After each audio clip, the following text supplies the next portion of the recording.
Hello everyone, my name is Melrose. Welcome to the beautiful island of Barbados, where it is extremely hot.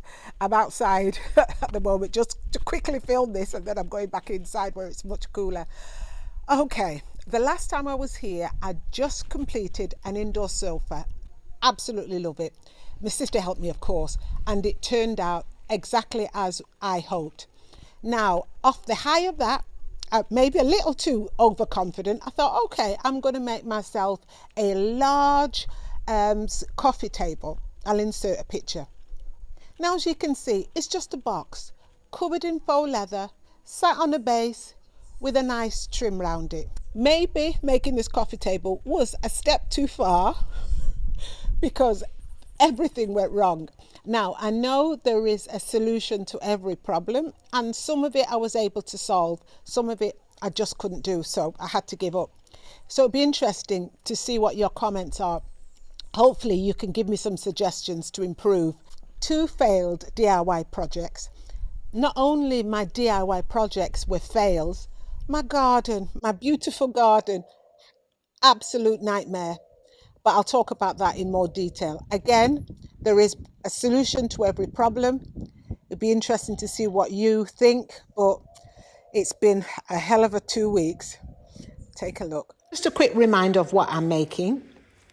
Cutting the wood was straightforward, assembling the box, again straightforward, and I made sure everything was squared, no worries. And I double checked to make sure it was square. I put on the base, then I measured and created the lid for it. I repeat, everything was square.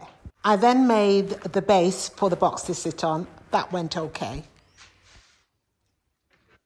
This is where things started to go wrong. I bought some faux leather and some fabric spray, and I thought it's simply a question of spraying on and then sticking the faux leather down. This seemed fine, so I moved on to the next stage, which was to staple the top and bottom and to put on the wood trim around the edges.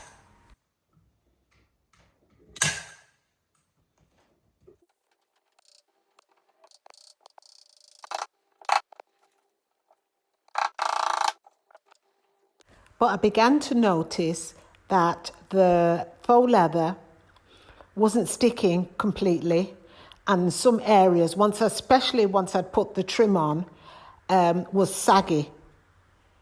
I was able to solve this problem. I just took it all apart, stretched the faux leather and stapled it, and that solved that problem. The next challenge was putting on the piano hinge. No matter what I did, and I must have changed it probably about 30 times, I could not get it to close properly. And because it couldn't close properly, it didn't look square. And I'll show you what I mean.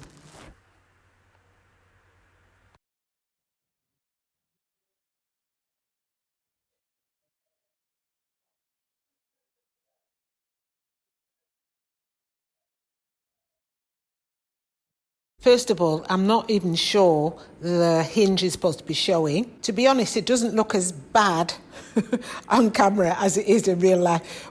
Even the way I cut the trim is annoying to me. And the thing, it costs so much money, I've got to live with it. It cost me over $400 Malaysian. So hate is a strong word. I really don't like it. So I need a solution for this. This is the only thing I can't fix, is the piano hinge. Don't get me wrong, it's very functional. It does exactly what it's supposed to, and it's not too dissimilar from the inspiration picture, but the imperfections turn me right off. I needed a clothes rack.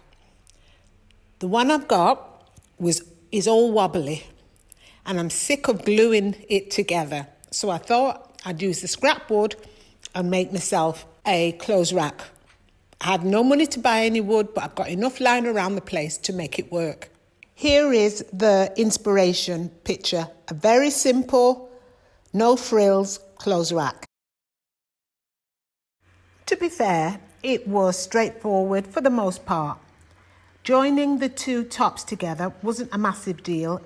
Luckily, I had the right type of screws to secure it in place. So that problem was solved. I even found the right size Allen keys to tighten the bolts.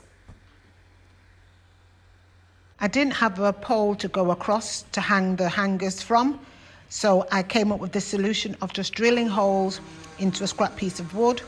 Problem solved. As I was sanding the finished, or what I thought was the finished product, I noticed it had a bit of a wobble to it.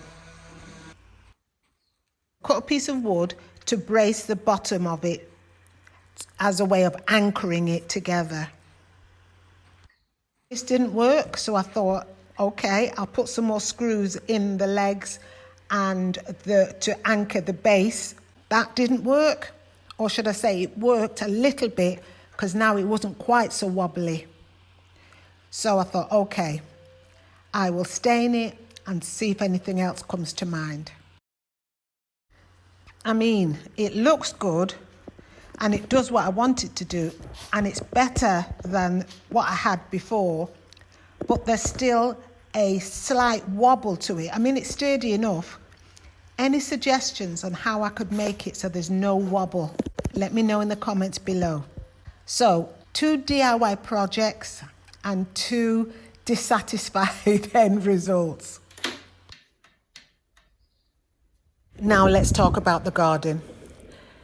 Early summer I planted lots and lots and lots of vegetables. Pak chow, peppers, lettuces, cabbage, butternut squash, melons, you name it, I planted it. Spent a lot of time and a lot of money. I particularly was nurturing the peppers. Came out one morning, all of it gone. Totally decimated.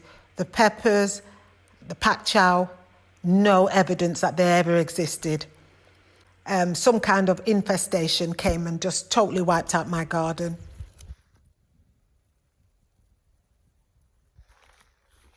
That's the problem. The solution, I consulted someone at Carter's and they recommended this. This is organic and you mix it with water. I started spraying the garden with it. Slowly but surely, things started to come back to life. You can see here on the peppers, they are starting to get some new blooms.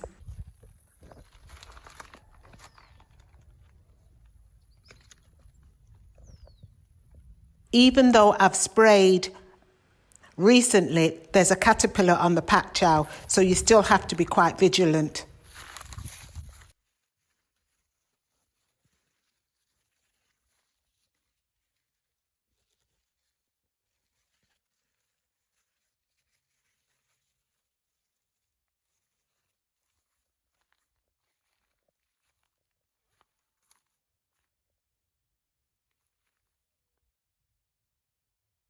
As you can see, I'm still having major problems with the butternut squash. I think it might be down to the lack of water because it has been extremely hot.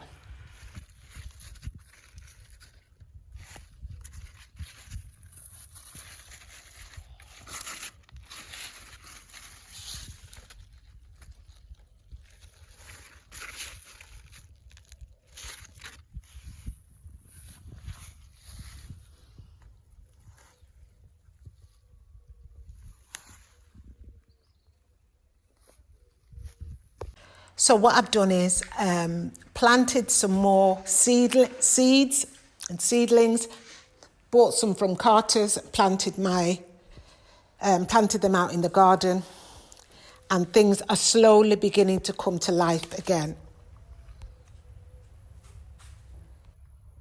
I'm going to end this video on a positive note.